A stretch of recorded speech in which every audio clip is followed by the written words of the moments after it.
Aha. Hello, We're back. everybody. This is take two. Take two.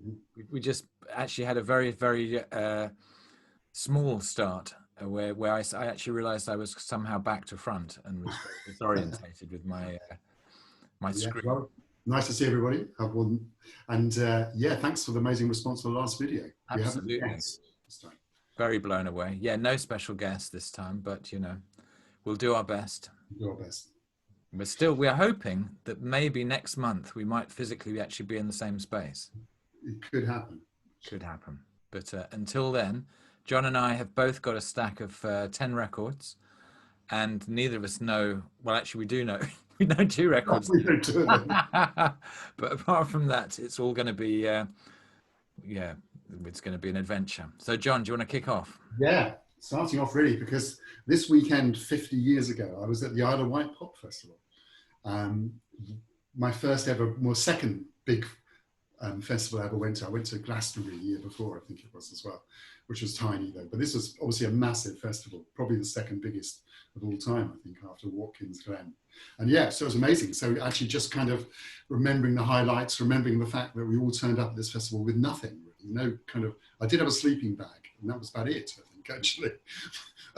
And very little money. There wasn't much food on site. The sound was great though. And the bands that stood out were very much Jimi Hendrix, of course, Sly and the Family Stone, Family from the UK were great. This is a compilation record which has some of the stuff from Isle of Wight, but also lots of stuff from Atlanta as well on it. And really remember the set from Miles Davis, particularly, which is on this DVD with a lot of extra material. Actually, the concert itself's on YouTube, but it's worth picking this up if you can still play DVDs. It's worth getting it for the other material. Yeah, some real standout kind of performances and kind of amazing kind of life experience, really. It was a bit more Altamont than Woodstock, I believe. There wasn't really much. Yeah, it was a very small. The kind of trouble was very small. Actually, it was only about 100 people, and it was very British. It wasn't kind of. There weren't any Hells Angels there at all, really. So it was all quite remote, really. Right. Well, it's Record Store Day in the UK, and for my first time ever, I've been to Record Store Day. I went there at 8:30 this morning with my daughter, largely because our town, Faversham, now has a record shop that is participating, and just really wanted to support. There we go, Creekside Vinyl. Excellent. And I picked this up, which is the new, well, the previously unreleased David Bowie I'm Only Dancing the Soul Tour from 1994. And I mean, what an amazing band. The band were actually called the Garson Band after Mike Garson, the keyboard player who was the musical director.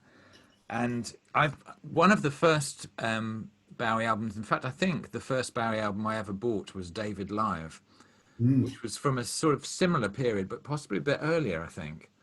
Because I don't think he wasn't playing any Young American stuff at that stage. It was straight after Diamond Dogs. This was kind of closer to Young Americans, but Young Americans hadn't come out as yet. But the band, yeah, I mean, Dennis Davis on the drums is just kicking some arse on this, and yeah, backing singers, Luther Vandross, Ava Cherry, Robin Clark. There's 6 backing singers. There's David Sanborn, Carlos Alomar, Earl Slick, who on the David Live album is all over it, but he's a lot more kind of measured, I guess, on this. And well, I've only actually listened to 2 sides so far, but so far, really, really highly recommended. If you like that sort of David Bowie, more sort of soulful and funky sound, and it's absolutely here. The only thing I'd say is David's voice is sounding a little strained.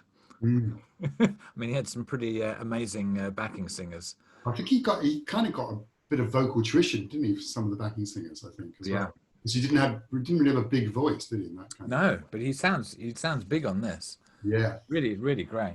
Well, I had that on the bootleg actually a long time ago as well, so I'm looking forward to hearing it. The sound's good, is it? As Sound is excellent. Great stuff. Yeah. Well, sticking with the man, actually. More David Bowie, and I kind of pulled this out. I think I've shown this before actually on a session a long time ago. But this is This is from this is the Outside album, but the only on vinyl it only came out with kind of excerpts on it. And this was really nice, kind of good pressing. And I played the track called Motel. This was co-produced with Brian Eno, so it's one of the later ones. And kind of really overlooked, I think. It feels very much like a precursor for Black Star, actually, in terms of it being very dark kind of feel to it. And yeah, I played the track called Motel, which I also stuck on my last radio show. And I was kind of almost taken aback by how heavy it is. It's an incredibly heavy kind of tune with amazing playing from Mike Garson on it as well, who's all over it as well. But it's a good one, this, actually. And I think there was a double album release of the whole album, but I think it's already disappeared and going for hundreds of pounds as well, I think. So yeah, David Bowie. So John, you mentioned your radio show. Yeah. And we should mention that we both have radio shows every week now. John is Sounds Unbound, and I'm All Points. And we'll put a link underneath the video if you want to tune in. Well, there was 2 purchases at Record Store Day. This was the other one. This is Mark. You still seem you seem to be the right way around. I seem to be the wrong way around now.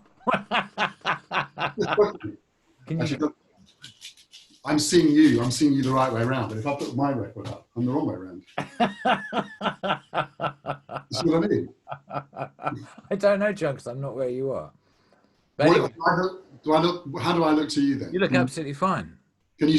You're reading that the right way around. Yeah. Okay, that's really weird then. Are you reading that the right way around? Yeah, that's the right way around. Yeah. Yeah, it's the wrong way around when I put it up. And is yours looking the right way around to you? No. Oh, okay. Well, okay then. Okay. You made it that bit. We're not doing a third version of this. No, we're not. We can chop that out. So this is Gene Russell, the very first album on the Black Jazz record label. I don't think it's been out before. It's got Henry the Skipper Franklin on the bass, Steve Clover on the drums.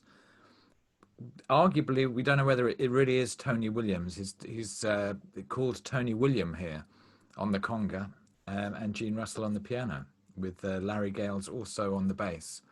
And yeah, I mean, it's I've only listened to it once. It's not setting the world alight. I really like Black Orchid and Listen Here so far, but nice to have it. And yeah, I think there was a sort of 5-year run of black jazz music, and Gene Russell was one of the 2 founders, I believe. Right. Yeah, I remember buying a CD he re-released some stuff on CD about 10 years ago, and he sent me about 10 CDs for the price of 1. So I've got really all these, a whole pile of black jazz CDs. It's really amazing, with a note in it as well. So thanks for supporting us or something. I got 10 for the price of 1. Okay, Roy Haynes. Been listening to quite a lot of Roy Haynes in the last few weeks as well. And this was his album on Impulse, with a great quartet with Tommy Flanagan on piano, Henry Grimes on bass, and Roland Kirk on horns. And it's great, actually. It's a really kind of very tight sounding, kind of loose but tight kind of sounding record with some great compositions on it, and some really great playing particularly from Roland Kirk. Actually, he sounds fantastic on here. He's quite restrained, actually, so there's not a lot of him playing 3 or 4 instruments at the same time. It's a really nice, very good kind of 62. This came out on oh wow, nice cover. Really nice cover as well. Yeah, and some great, just a great band. Henry Grimes, of course, who sadly died earlier on this year. But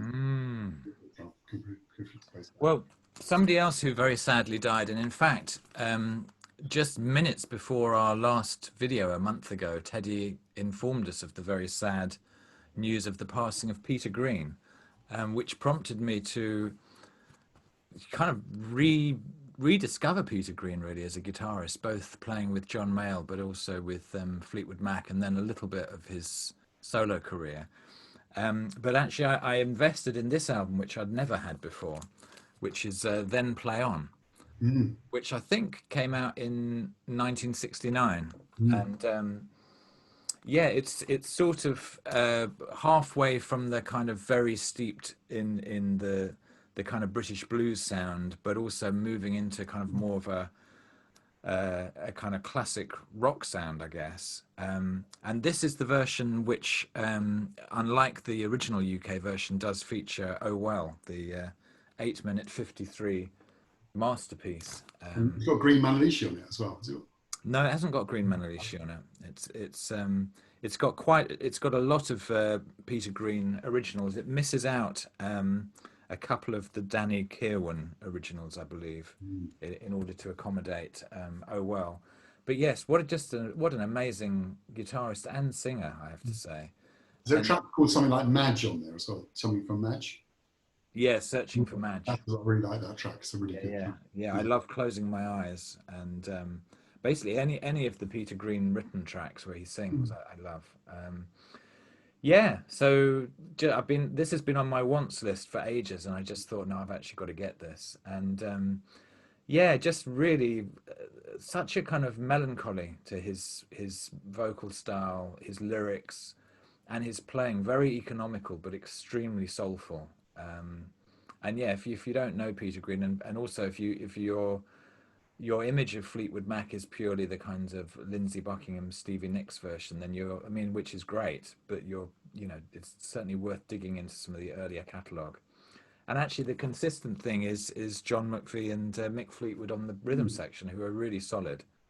Yeah. I even I got a free. There was a kind of not a yard sale, but someone had just put a bunch of CDs out on their wall, and I picked up a copy of Rumours, which I'd never had. Love Rubens. What Yeah. a great album! Fantastic But record. how Yeah. different is it from this? Yeah. And how different is it from the early Fleetwood Mac album, which was so raw? He came back actually and played. There's a compilation CD called The Chain, which is like a four, and I got it for virtually like £1 or something like that. Yeah. Like the best of Fleetwood Mac, and there's a version of Christine McVie track off um, what was the album they did? The strange one, Tusk, Tusk, with him playing on it.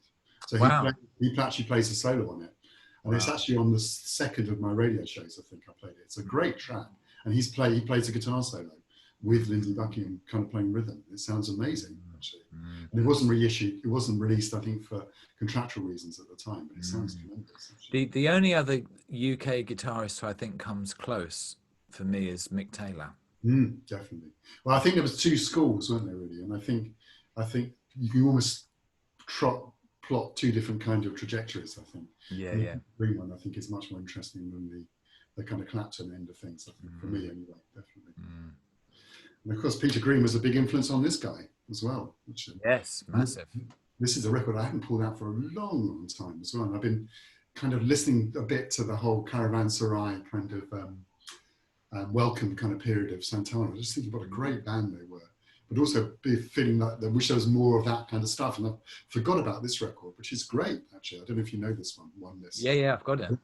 But it's much more in the style of those earlier ones as well, even though it came later on.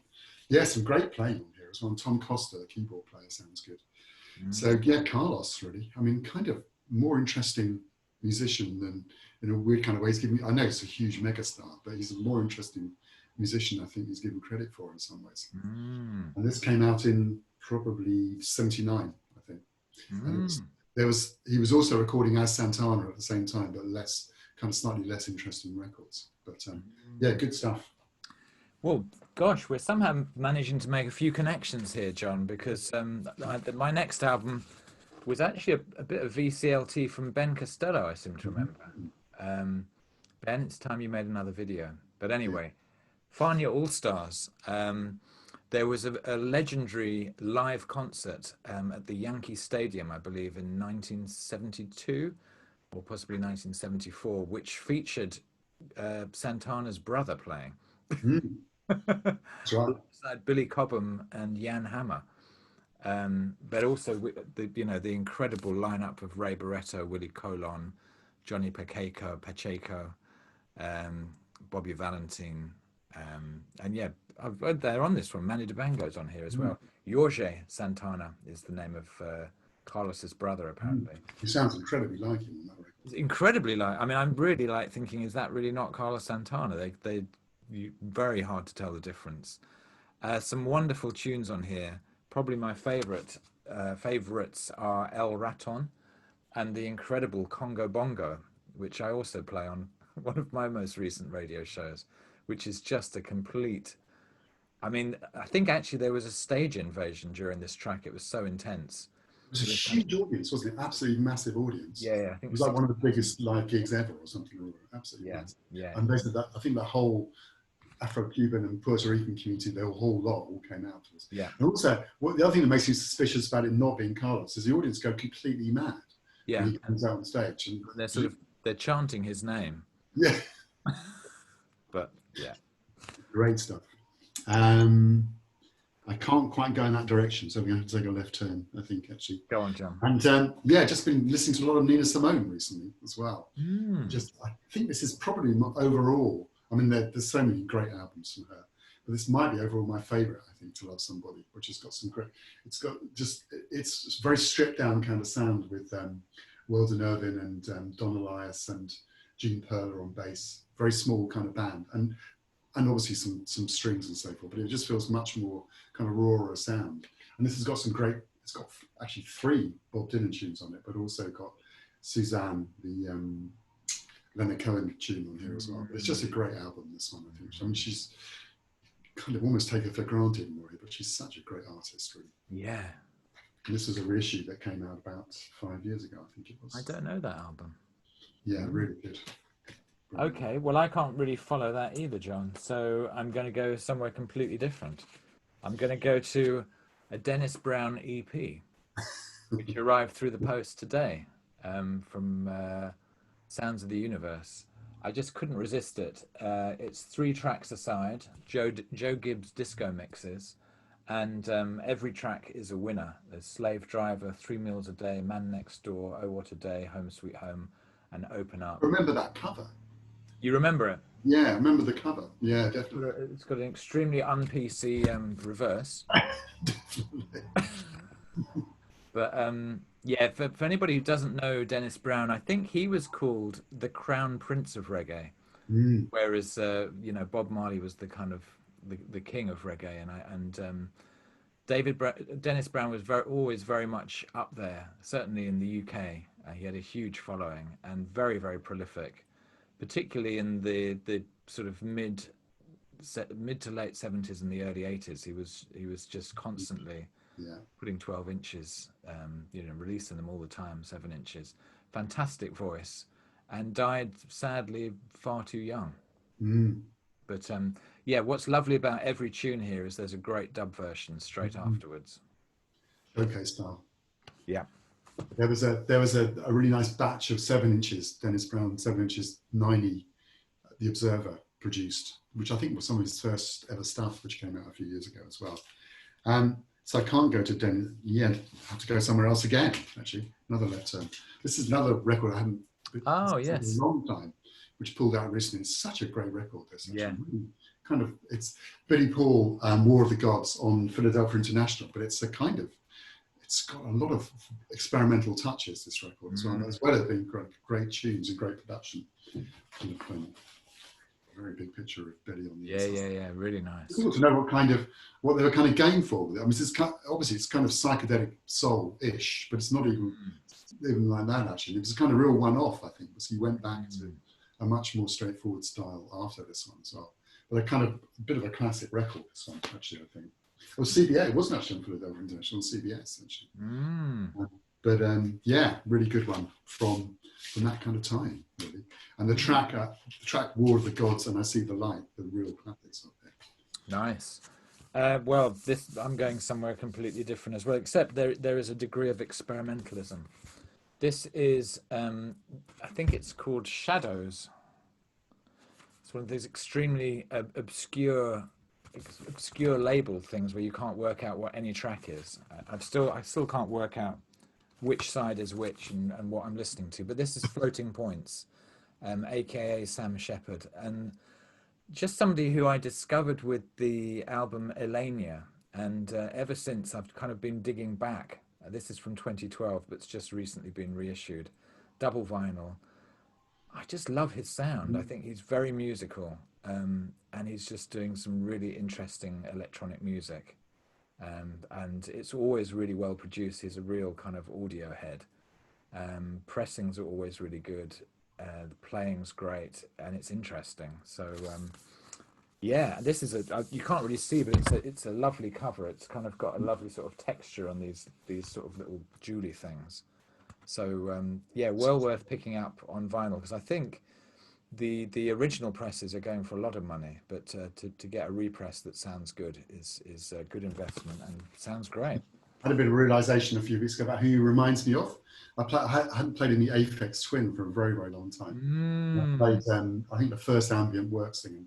A lot of his stuff sounds a bit like that, but with more kind of beats underneath it, I think, than Aphex Twin. Very kind of, and there was a lot of, the more I listened to it, there seemed to be more similarity, I think, in them. What's nice is there's a lot of dynamics. Yeah, you know, probably more so than with a lot of early ambient stuff. Yeah, yeah. Well, this has nothing in common at all, except it has got a nicely textured cover. It's actually silk screens, printed cover. Actually, this lovely. I've been listening to some of the very early improvised stuff I ever bought, and this was the second record that came out in Instant Composers Pool, which was, that was the kind of Dutch end of the European improvising scene. This record has Han Bennick, Misha Mengelberg, and John Chikai, who was Han Bennick was a drummer and percussionist, or that doesn't even start to describe what he does really. Misha Mengelberg, pianist, and John Chikai was a alto saxophone player from Belgium, but he worked a lot in America, played with the New York Art Quartet. And this is a great record, actually. Really a long time since I played this, actually. It's a really kind of quite restrained in a sense, and kind of just first-rate improvising, really. Really got a slightly kind of mellow kind of sound to it as well, which is quite unusual for this time. Yeah, and this is an original pressing, so it's worth a rather lot of money. But yeah, so I'm kind of working my way through sort of a lot of the stuff I listened to right back in the 70s that got me into this stuff in the first place. This is interesting. I'm still kind of exploring this. It's an album called, well, by a band called The Wretched, or they are The Wretched, or the name of the album's The Wretched. It's Gabi Motuba on vocals, Andre Van Vick on guitars, and Tumi Murusi on drums. And I think the connection is the improvised nature. And it's brand new, it's come out. I heard about it because I follow Shabaka Hutchins on Instagram, and he'd been sort of raving about it. And I ended up having to sort of buy it from either from Holland or Germany. I can't remember. I've not really heard anything about it at all. So it's probably something we will hear about. It's a very raw and visceral response to what's going on at the moment. Kind of very uncompromising, extremely uncommercial, and quite a challenge to listen to. But I mean, if it's right up your street, John, I think you'd really like it. It's got a lot of kind of written context. There's like a 3-page essay. But yeah, I think there's a few people on the VC who ought to check it out. So he's definitely worth following on Instagram. He's really interesting. Yeah. I think him and Questlove are the two best people to. Yeah. And not really in the same camp at all, actually. This is probably very much the milder end of the improvising world. This is Lee Kunitz and Warren Marsh. I've been just getting slightly obsessed with Kenny Clarke's drumming, actually. I've been listening to Lift to the Scaffold a lot, the Miles Davis record, and that incredible crisp and sound he has. And this is a great example of him playing on here. This is with Lee Kunitz on alto, Warren Marsh on tenor, Sal Moscow on piano, Billy Bauer on guitar, Oscar Pettiford on bass, and Kenny Clarke on drums. A bit of a classic Atlantic kind of record, this one. Got some really good, the version of Donna Lee on here is fantastic, the Charlie Parker. But yeah, just great drumming, I think, actually. I read there was a nice review of Kenny Clarke's playing on some drumming site, which said he had the most amazing pocketed brush groove, somebody said, which sounds like a fantastic brush groove. Sounds really good.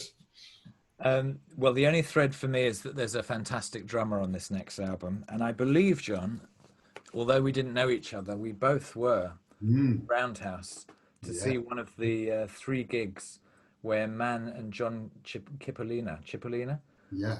I don't know how to pronounce his name, performed and the result of this on this Rick Griffin designed sleeve was the Mm, album called Maximum Darkness.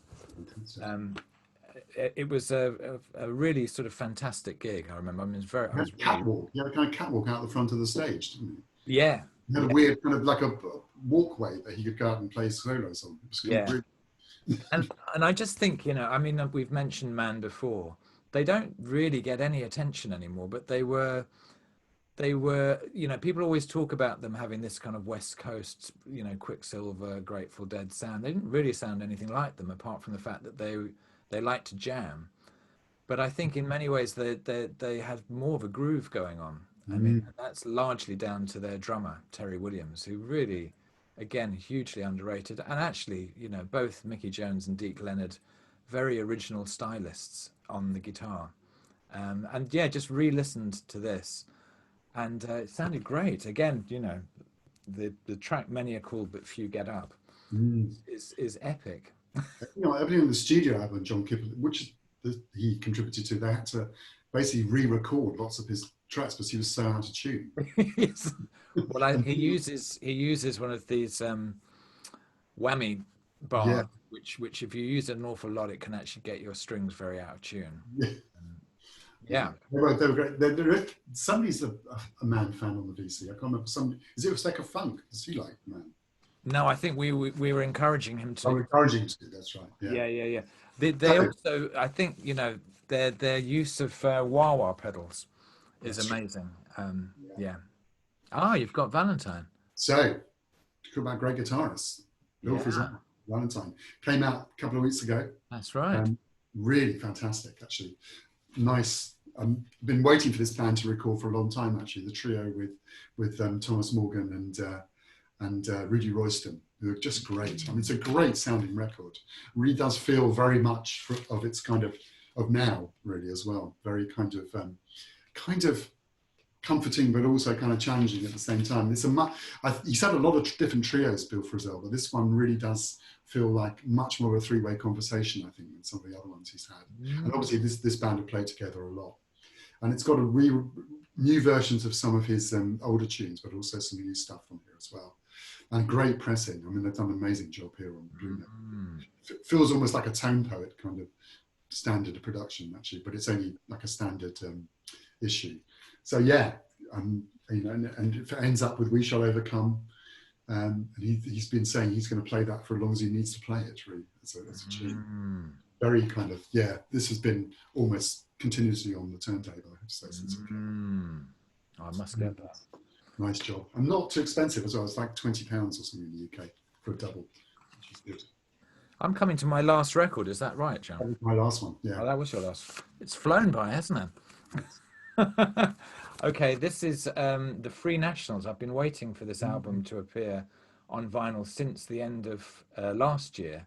This is basically Anderson .Paak's backing band, and the track that I absolutely adore on here is called "Eternal Light," which features the reggae artist Chronix. But it's just the playing is really nice. The grooves are great. There's lots of excellent kind of collaborations. Great vocalists, great grooves, sounds fantastic. Yeah, it's something about I don't know how you would describe that sound, but there's a lot of real playing going on, but also I think a lot of it was done live, wasn't it? It really yeah, sounds like it anyway. yeah. So yeah, Free Nationals, the debut album. Very good. What have you been listening to, John? Sorry? What have you been listening to? I mean, What? yeah, no, Watch reading. Reading. We know what you've been listening to. We're talking about it. Reading. I mean, this is kind of half book, half CD, really. This is called Field Recordings and Fox Spirits. This is a new little book, which is basically an extended interview conversation with David Tuke, with Lawrence English, beautifully produced thing on Room 40 records, which you can find on Bandcamp. And it's just reflections of different parts of his life, interviews with a project in China that I was involved with setting up with as well. And the CD has lots of kind of, has quite a a lot of excerpts from an interview with Ornette Coleman and also with Derek Bailey. And it kind of floats in and out of bits of music and bits of text and so forth as well. It's really nice, actually. Nicely produced little book and CD to go with it. It's kind of very interesting stuff, actually. And also the recordings of Derek, maybe quite moving, actually, because I used to get these, I was one of the people lucky enough to get very random telephone calls from Derek Bailey. He used to just call and have a chat, probably about once or twice a year, which usually went on for about 2 hours. And we started talking about serious improvised music and ended up talking about comedians that he worked with when he worked as a pit musician. So yeah, this is good stuff. Room 40. Nice. Is that it, John, or is there anything else? Yeah, also I've been sorting out my books, and in the middle of the night a few weeks ago I started sorting out my art books and kind of I had this on the pile to sell, actually, this Edward Hopper book, but started looking at the pictures in here, and he was such a weird artist, actually. Yeah. I mean, obviously the famous picture of his was always the one at the cafe. Yeah, yeah. But all the pictures, even the ones with lots of people in, everyone looks incredibly kind of lonely in them. Yes. And it feels like a kind of interesting kind of commentary on what America was like at the time, and maybe what it's a bit like now, actually. Also, lack of people in most of the pictures as well. So this is not being sold. This is going to stay with me as well. Good. This is published by Magna Books, I think, but there's hundreds of different collections of his paintings. But worth having a look at again, actually. Nice. Well, I'm going to be very cheeky and get 3 things in, but one of them is very, very slim. This is the, I think I've shown this once before, this little magazine, which is called Dig, which comes out maybe every couple of months. It hasn't been out for a while. We've got two issues arrived through the letterbox. What's of note is that there's one of the contributors is our very own James Patrick. Yes, talking all about the VC actually in here. So the VC is getting a bit of extra amplification. Basically, it's you know, anybody can write for this. You basically just select a fairly obscure track and write about it, and if the editor likes it, you're in. But it's a great way of sort of discovering new music, actually. This looks like some weird kind of manual, but actually I'm finding it interesting. Yeah. This was actually kind of connected with the work that John and I do, because Professor Mick suggested it. It's actually a very interesting book, Nonviolent Communication. Just really thinking about how we use language and communicate and empathize with each other. And then the last one, not used by Donald Trump, presumably, a few days ago. Not used by Donald Trump. No, I don't think so. I don't think it's his handbook, not his go-to book. And this, which is the latest sort of biography of John Martin. There's been at least 2 or 3 before this. This for me is the best one I've read so far. I think just the little bit of distance from when he died and maybe an opportunity to dig a bit deeper with some of his friends, family, acquaintances, etc., gives it a sort of deeper resonance. And I mean, you know, still one of my favorite artists, but blimey, what a troubled character. And yeah, I mean, somebody who was capable of writing the most exquisite, moving and beautiful music, but then would be the absolute polar opposite of that in real life, I think, at times. But yeah, just always reminding me of the kind of polarities that exist within all of us and that are in the world. So we should never be that surprised. Good news on the health front is that Robert Wyatt, who was very poorly, everything recovered and is up and about and around, which is good news. I know Robert Wyatt's, a lot of people are very fond of his. Yeah. And also Bunny Wailer has evidently got better as well, because he was very poorly. Oh, was he? Yeah, so 2 people who are on the road to recovery, which is great. That's good news. Lovely. Well, as ever, we love to hear your comments. We must say a big shout out to Ed Topo.